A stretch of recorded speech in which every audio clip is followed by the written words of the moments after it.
Bonjour à tous et bienvenue pour un nouvel épisode de la Reine de l'Actu. Cette année, c'est aux côtés de Sciences Po Rennes Télé que nous vous présenterons le meilleur de l'actualité culturelle rennaise.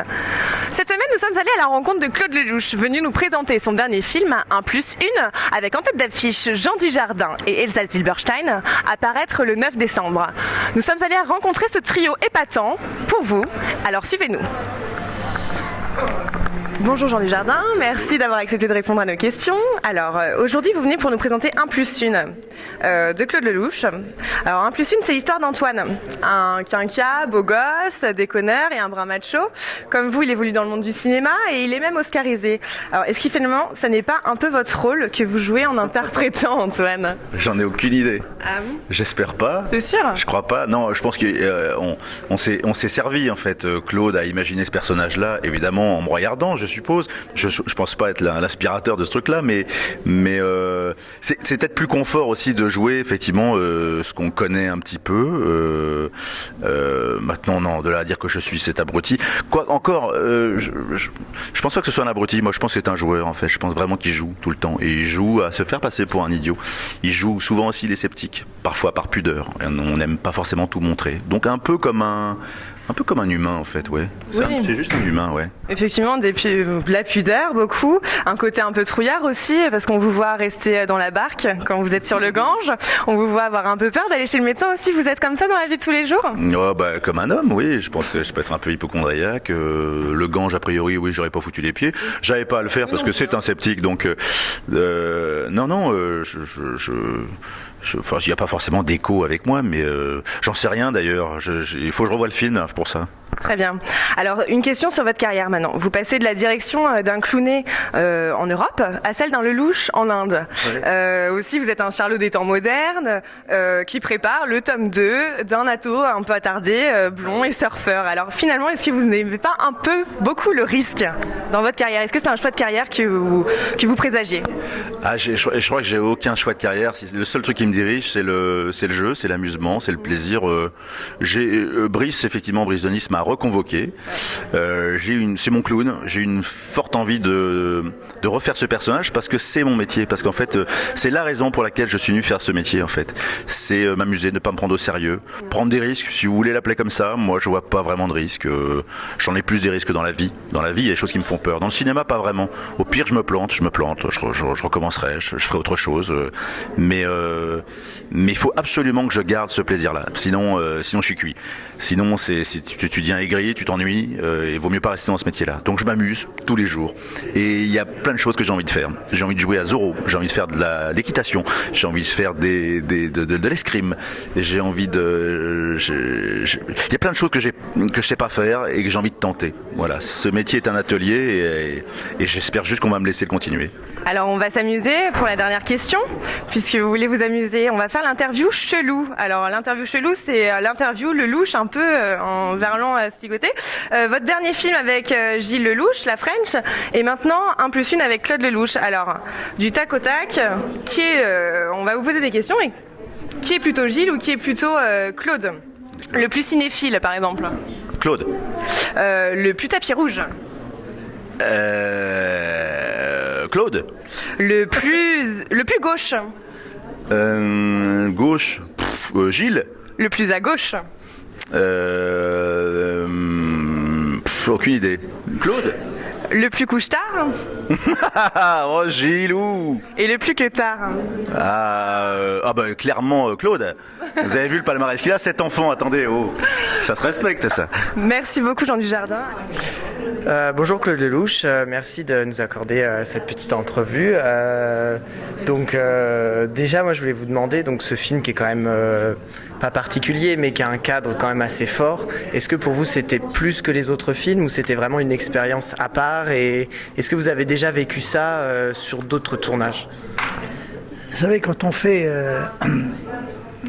régulièrement des films, c'est dans l'espoir d'aller un peu plus loin à chaque fois. J'ai fait 45 films, 45 fois je suis retourné à l'école et 45 fois j'essaye à chaque fois de mettre dans le dernier tout ce que les autres m'ont appris. Je dirais que tous mes autres films sont des brouillons de celui-là, c'est pas péjoratif. mais c'est comme ça qu'il faut travailler. Je veux dire, voilà. Donc je pense que celui-là, j'ai pu aller un peu plus loin que d'habitude avec celui-là, parce que j'ai eu le sentiment pour la première fois de filmer l'invisible de certains personnages. C'est-à-dire ce qui nous échappe, notre part d'inconscient. J'ai mieux filmé l'inconscient des gens que d'habitude, leur part de vérité. Alors la vérité, personne ne sait où elle est, où elle commence, où elle finit, mais on peut filmer la sincérité et la spontanéité. Voilà, donc je me suis attaché à filmer la sincérité et la spontanéité. Quand on est spontané et sincère, on peut dire même des conneries auxquelles on peut, à un moment donné, accorder du crédit. Et puis j'avais envie de raconter encore une fois une histoire d'amour, 50 ans après Un homme et une femme, pour faire le point et savoir si j'avais appris 2-3 trucs en 50 ans. Voilà. Est-ce que vous vous arrêterez un jour de faire du cinéma ou jusqu'à la mort, comme on dit? Écoutez, si je pouvais, comme Molière, mourir en train de dire moteur, je serais l'homme le plus heureux du monde. Voilà, j'ai pas envie. Je vis une grande histoire d'amour avec le cinéma depuis l'âge de 15-16 ans.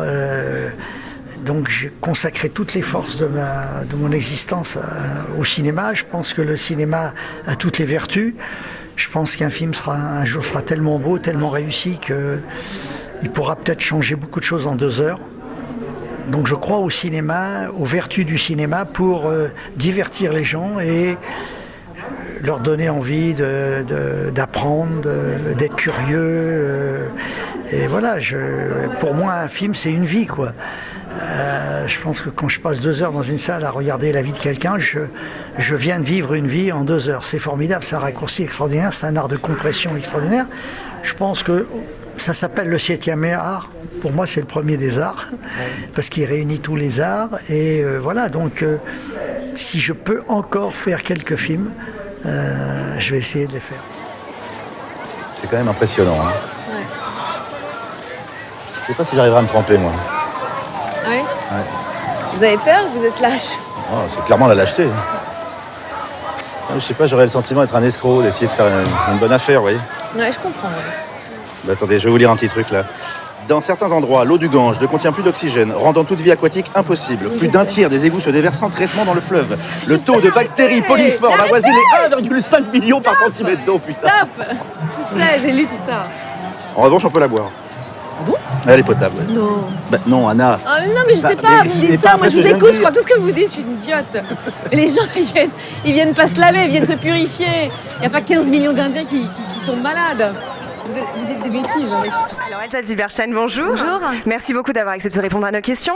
Donc la scène du Gange, est-ce que vous êtes vraiment allé vous baigner dans le Gange? Ah bah oui, je me suis baignée dans le Gange avec les millions de pèlerins et je suis rentrée dans l'eau pendant une demi-heure et j'ai vécu ça de manière intense, forte et incroyable. Ouais. On retrouve un peu dans les interviews qu'on voit de vous, beaucoup une espèce de spiritualité qu'on retrouve dans le personnage d'Anna. Alors est-ce que vous n'êtes pas allé vous aussi en Inde en quête d'une certaine spiritualité? Non, je suis partie en Inde pour faire ce film parce que j'étais passionnée par ce sujet, et par ce rôle et par le projet. Après, il se trouve que oui, ça a réveillé peut-être une spiritualité que j'avais déjà, mais pas comme mon personnage quand même. Mais c'est vrai que la rencontre avec Amma a été fondamentale et le don et ce qu'elle m'a transmis, j'ai l'impression d'être dans un état depuis que je l'ai rencontrée, dans une bienveillance telle que j'avais déjà, mais ouais, qui est très très belle. Merci beaucoup, on vous remercie en tout cas pour votre douceur, votre jeu et votre beauté, parce qu'il faut le dire, intérieur et extérieur, votre beauté, voilà, je le dis. On vous souhaite un beau lancement pour le film qui sortira, 1+1 de Claude Lelouch. Merci. Merci beaucoup, hein, merci.